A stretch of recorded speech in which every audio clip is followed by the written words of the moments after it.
काल के दूत की पहचान।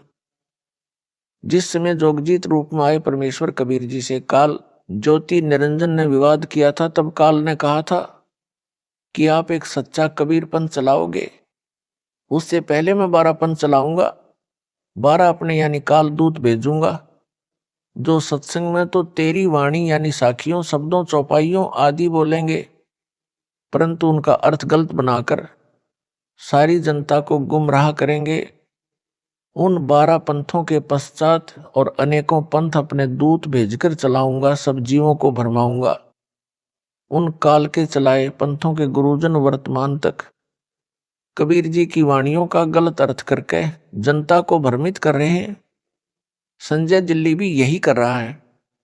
सत्संग व वाणी तो मेरे सत्संगों की चलाता है, ऑडियो व वीडियो दोनों स्वरूप यानी फोटो भी मेरा वो कबीर परमेश्वर का रखता है, परंतु अपने अज्ञान से मेरे तत्व ज्ञान को अज्ञान बनाकर भ्रमित करता है। सफाई देता है कि यदि मैं काल का दूत होता, जैसा रामपाल ने मुझे काल का दूत बताया है, तो क्या मैं उनके सत्संग की वाणी सुनता या आश्रम में वाणी चलाता। संजय दिल्ली जिस प्रकार मेरे द्वारा बताए तत्व ज्ञान का अनर्थ करके बताता है, सामान्य भोला भगत भ्रमित हो जाता है। उदाहरण यह कहता है कि पेड़ की जड़ को रामपाल ने पूर्ण ब्रह्म बताया है। जड़ पूर्ण ब्रह्म नहीं हो सकती, उसे पोषक तत्व मिट्टी से मिलता है। पूर्ण ब्रह्म को किसी के सहारे की आवश्यकता नहीं है, जड़ को मिट्टी का सहारा लेना पड़ता है। इसका उत्तर जैसे विद्यालय में अध्यापक विद्यार्थियों को समझाते हैं कि दिन रात कैसे बनते हैं, उसके लिए एक तेल से जगने वाला दीपक एक मेज पर रखा जाता है तथा एक ग्लोब फुटबॉल के आकार का एक स्टैंड पर लटकाया जाता है। अध्यापक कहता है कि बच्चों, दीपक को सूर्य मानो, ग्लोब को पृथ्वी मानो। पृथ्वी घूमती है, तब जो भाग सूर्य के सामने आता जाता है वहां दिन होता है, जो भाग सूर्य के सामने नहीं होता वहां रात होती है। इस संजय जैसा मूर्ख विद्यार्थी तर्क दे कि दीपक सूरज नहीं हो सकता। दीपक को जगने के लिए तेल का सहारा लेना पड़ा, माचिस का सहारा लेना पड़ता है। सूर्य को किसी के सहारे की आवश्यकता नहीं। क्या वह विद्यार्थी बुद्धिमान हो सकता है?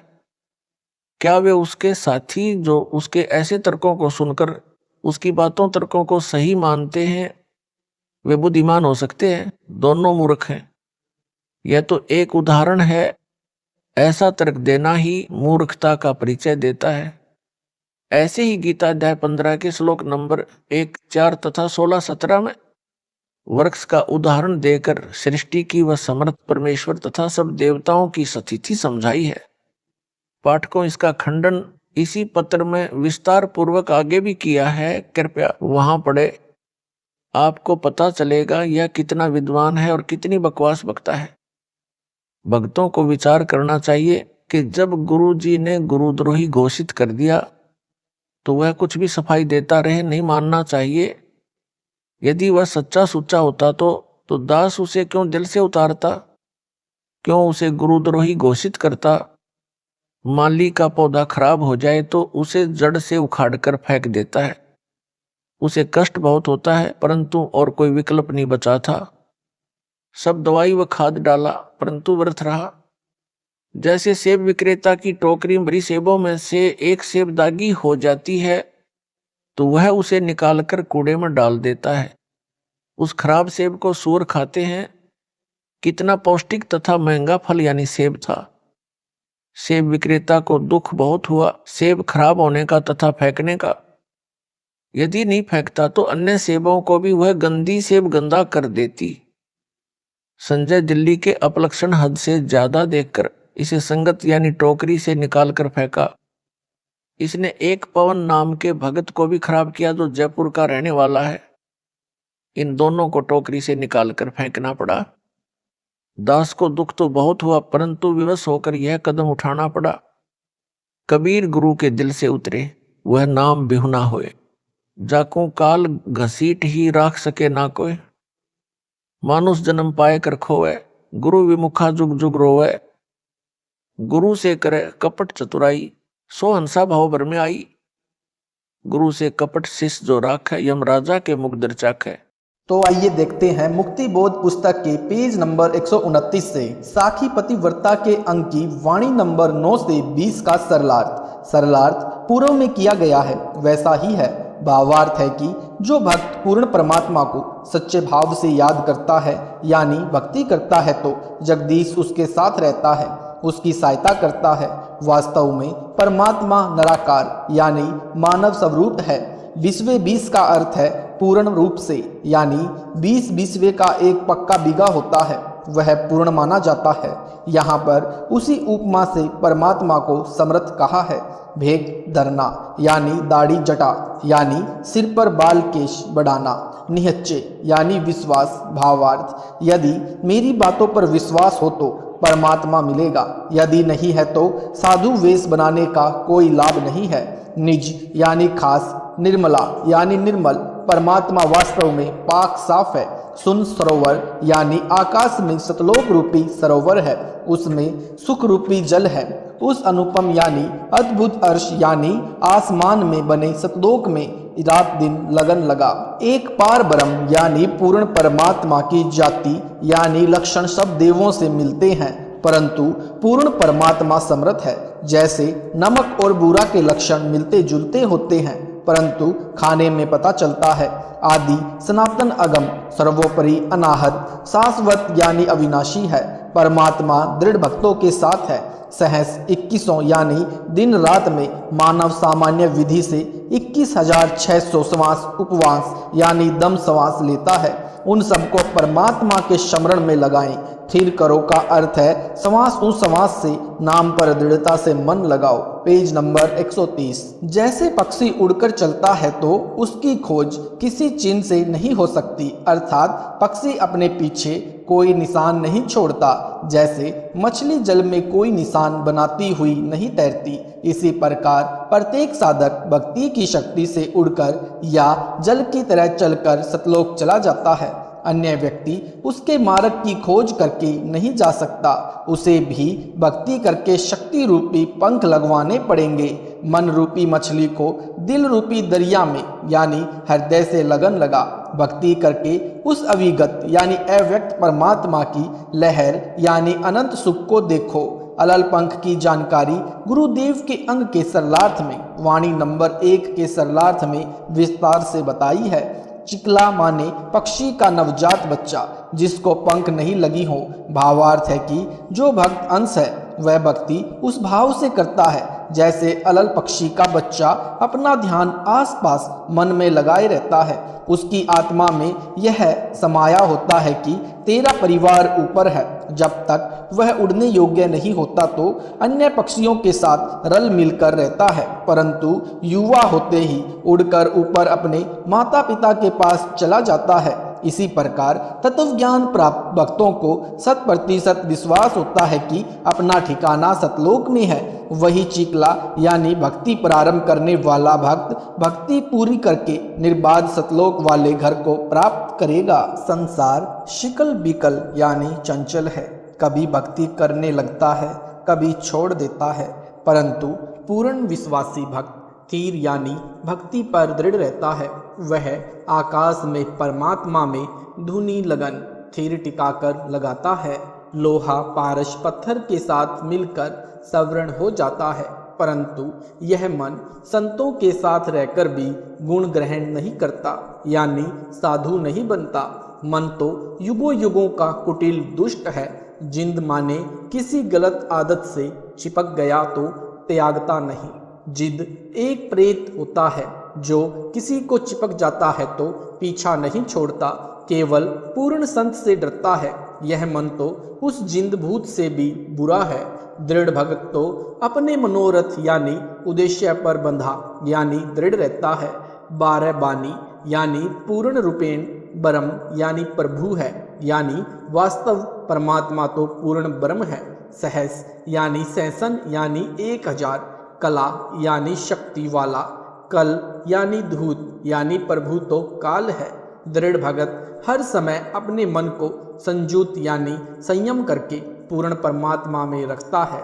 जैसे मेहंदी का पत्ता हरे रंग का होता है परंतु जब उसे रगड़कर हाथों पर लगाया जाता है तो लाल रंग कर देता है। इसी प्रकार यह शरीर हड्डियों और मांस का ढांचा दिखाई देता है। जब इसको भक्ति में रगड़ोगे तो सत भाई यानी वास्तव में परमात्मा मिलेगा, उसकी सच में खोज करो।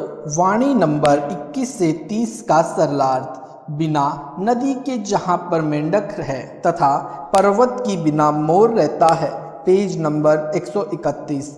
मोती का निर्माण समुद्र में रहने वाले जीव सीप के अंदर स्वाति नक्षत्र की वर्षा की बूंद से होता है, परंतु सतलोक में सतपुरुष की शक्ति से स्वतः मोती बन जाते हैं। चकोर पक्षी भी बिना चंद्रमा के रहता है।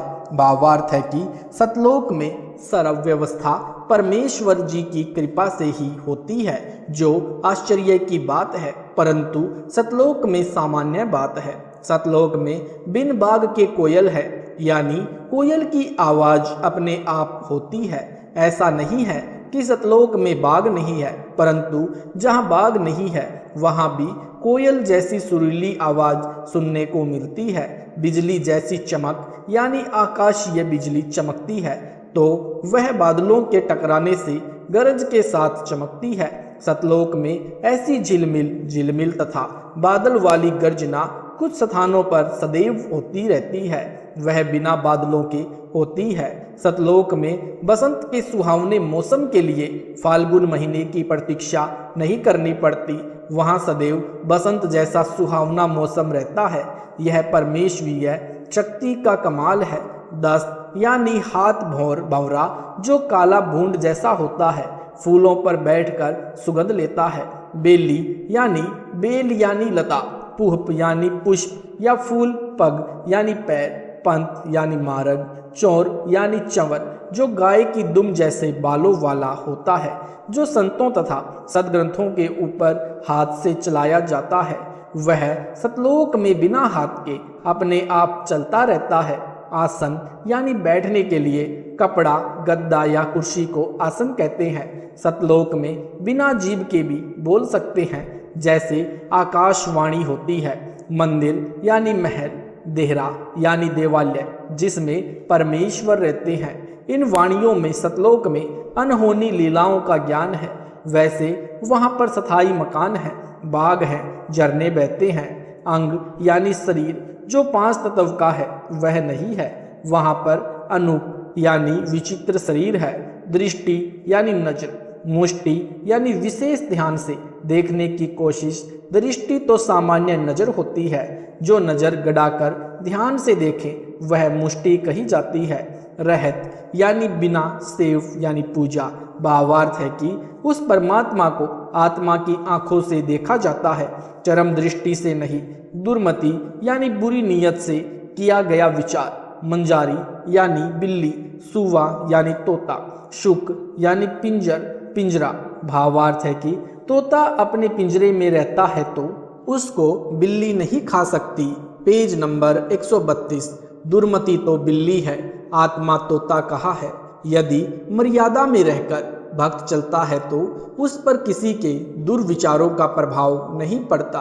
उड़न गड़न यानी चंचलता को छोड़कर यथार्थ भक्ति मार्ग को पहचान कर उसी अनुसार साधना कर अपने दिल से पूर्व के कुविचार निकाल कर सत्य भाव से सत्य साधना कर अपने ध्यान को शब्द यानी नाम जाप पर लगाए रख। काढ़ यानी निकाल। संत गरीबदास जी ने प्रश्न उत्तर से ज्ञान समझाया है। प्रश्न किया है कि काल कौन से कमल चक्र में है तथा जीव कौन से कमल में विश्राम करता है। उत्तर दिया है कि कंठ कमल तथा सहसन कमल में दुर्गा जो काल की पत्नी है तथा काल ब्रह्म रहते हैं। दोनों का एक ही उद्देश्य है, इसलिए ये दोनों काल स्वरूप हैं जो जीव को फंसाए हुए हैं। हृदय कमल में यानी शिव के लोक का कार्यक्रम जिस कमल में दिखाई देता है वह हृदय कमल है। उसी में परमेश्वर जी का मिनी सतलोक वाला कार्यक्रम एक कोने में दिखाई देता है। शंख कमल जहाँ दृष्टि गोचर होता है उसी हृदय कमल में जीव रहता है। अष्ट कमल में विश्राम जीव करता है। अष्टकमल का यहाँ भावार्थ है कि नाभि कमल जिसकी 8 पंखुड़ियाँ हैं, इसे भी अष्टकमल दल कहा जाता है। सोते समय जीव अष्टकमल में रहता है। इस प्रकार प्रश्न उत्तर में ज्ञान स्पष्ट किया है। वाणी नंबर 31 से 45 का सरलार्थ। संत गरीबदास जी ने प्रश्न उत्तर करके शरीर के अंदर का भेद बताया है। मूल कमल से अनभय यानी अनुभव की वाणी निकलकर जिह्वा पर आती है। जब तक जीव परमेश्वर कबीर जी की शरण में नहीं आता, तब तक उसका अंतिम ठिकाना सैंसन कमल है, यानी काल जाल में ही रहता है। वह उसी को थिर यानी स्थायी मानता है। कंठ कमल जीव को बोलने में सहयोग देता है। त्रिकुटी कमल से दुख तथा प्रेम के आंसू निकलते हैं। Page number 133। बिंद यानी बीज, शक्ति यानी शुक्राणु त्रिकुटी से नीचे स्वाद चक्र में आते हैं, फिर स्त्री के गर्भ में पुरुष द्वारा जाते हैं। उस शुक्राणु को स्वाद कमल में भेजने में नाड़ी सहयोगी है, वह नाभि कमल में जुड़ी है। गुदा कमल यानी स्वाद कमल में बजरी यानी वीर्य है, और मूल कमल में अमरी यानी सिद्धि शक्ति है। बावर का यहाँ भाव जीव से है, जैसे बावर बावरा होता है जो फूलों की सुगंध लेता फिरता है, यानी काले रंग का भूंड, परंतु इस वाणी में उपमा अलंकार है। बावर का भावार्थ जीव से ही है। बताया है कि जब तक जीव मुक्त नहीं होता, तब तक शरीर में हृदय कमल में जीव रहता है, जागृत अवस्था में, तथा उसका अंतिम ठिकाना है काल ब्रह्म का सैंसन कमल ही है, वही उसका बाग है। उसी की वासना में अंधा होकर विषयों में डूबा रहता है। जीव जो भक्ति करता है, उसका रूप उज्जवल स्वर्ण की तरह होता है। वह परमात्मा की भक्ति अनहद करता है, यही उसका राग यानी विलाप रूप गाता है। निश यानी रात्रि तथा वाशर यानी दिन जागते रहना चाहिए, यानी भक्ति भजन में गफलत नहीं करना चाहिए। इससे भक्ति का नरेश यानी भक्त राजा कहलाएगा। उसे यह हासिल यानी उपलब्धि होगी। गरीब रूम रूम दुन लेत है, छत्रपति है सोए। जो भक्त साधना करता है और रूम भी खड़े हो जाते हैं, तो वह भक्त राज है। परमात्मा के नाम की बंदगी नरम भाव से भक्ति हृदय में रखो। सदा मालिक के लिए समर्पित रहना, परमात्मा के दरबार में पेश रहना यानी हाजिर रहना।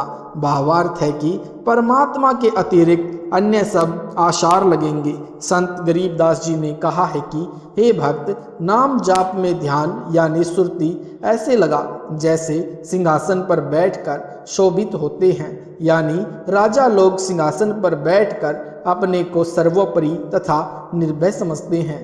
ऐसे भक्त परमात्मा के नाम का जाप ध्यान यानी सुरती रूपी सिंहासन पर बैठकर करे, वह सर्वश्रेष्ठ भक्ति विधि है। यानी निर्भय हो जा कि मैं सत्य भक्ति कर रहा हूँ, मुझे परमात्मा अवश्य मिलेगा। उस साधक का लेखा जोखा चित्र तथा गुप्त फरिश्ते नहीं करते। उस भक्त का जम यानी यमदूतों द्वारा पाप कर्म दिया जाने वाला दंड भी समाप्त हो जाता है। भक्त को कहा है कि ऐसा सुमरन कर जिससे रोम रोम में धुन हो, यानी शरीर के बाल ऐसे खड़े हो जाएं जैसे कि खुशी या भय के समय खड़े होते हैं। कहते हैं कि ऐसी दुर्घटना थी कि देखने वाले के रोंगटे खड़े हो जाते थे। अपने भजन पर 8 पहर अधिकार रखे यानी समरण में लगा रहे, वह वास्तव में पतिव्रता यानी सच्चा भक्त है। जो तारक मंत्र है यानी सत्य साधना के मंत्र को चित्त धरो यानी ध्यान से स्मरण करो। जो सूक्ष्म मंत्र यानी सोहम नाम सार है यानी मोक्ष मंत्रों में विशेष है। अजप्पा जाप जो समास उस से जाप किया जाता है, वह अनादि अर्थात सनातन है। उसके जाप से हंस पार उतर जाता है यानी मोक्ष प्राप्त करता है। Page number 134। अंजन यानी माया को मंजन यानी साफ करो, यानी नेक कमाई करो। कुलकर्णी यानी परंपरागत साधना को शास्त्र विरुद्ध है, उसे दूर करो यानी त्याग दो। भावार्थ है कि संसारिक संपत्ति से मन हटाकर परंपरागत साधना त्याग दो। साहिब के साथ हिल मिलो यानी भक्ति में लगे रहो। उसकी निराकार शक्ति सब जगह परिपूर्ण यानी भरपूर है। परमेश्वर का मुजरा हृदय से करो, यह तत्व यानी सार है, इसे बार बार करते रहो। इस प्रकार परमात्मा की स्तुति व भक्ति से कुबुद्धि यानी दुर्मति नष्ट हो जाती है। घन नामी घनसार का अर्थ है कि सुप्रसिद्ध भक्त हो जाएगा तथा भक्ति का धनी होकर सतलोक को चला जाएगा। अजब यानी अनोखा, हजारा यानी हजारों पंक्तियों वाला, कूप यानी फूल, निबंदी यानी विशेष महक वाला है। गलतान उसकी महक के प्रभाव से साधक गलतान यानी मस्त हो जाता है। उस सतलोक में 5 तत्वों से निर्मित कोई वस्तु नहीं है, वह निर्भय पद है, परवान है यानी पूर्ण मोक्ष पद है, जहाँ भक्त जन्म मरण जरा तथा कर्म दंड से मुक्त होकर निर्भय हो जाता है। पूर्ण परमात्मा सर्व का धनी यानी मालिक है, उसको सत्पुरुष कहते हैं। वह अकल यानी निर्बंध है तथा अमान यानी शांत है। उस पूर्ण परमेश्वर कबीर जी का सतलोक स्थान हमको प्राप्त हुआ है। नेश का अर्थ इस वाणी में अदृश्य शक्ति है। नेश का अर्थ नष्ट करना भी होता है। यह वाणी के बोलने के भाव पर निर्भर करता है। नेश यानी परमात्मा की निराकार शक्ति निरंतर कण कण में समाई है, उसको प्रकट कैसे दिखाएं। संत गरीबदास जी ने कहा है कि यह गलतान पद यानी सुखदायक स्थान है, जहाँ साधक जाकर मस्त हो जाता है। वह सुख भक्त में सामान्य रूप से प्रवेश हो जाता है, उसको सिद्धियां आदि दिखाने की आवश्यकता नहीं है। स्वामी रामदेवानंद गुरु महाराज जी की असीम कृपा से पतिव्रता के अंक का सरलार्थ संपूर्ण हुआ। सत साहेब जी, अगर आपको यह वीडियो अच्छा लगा है तो वीडियो को लाइक करें, शेयर करें, कमेंट करें। YouTube पर ऐसे ही वीडियो देखने के लिए हमारे चैनल को सब्सक्राइब जरूर करें। सत साहेब जी।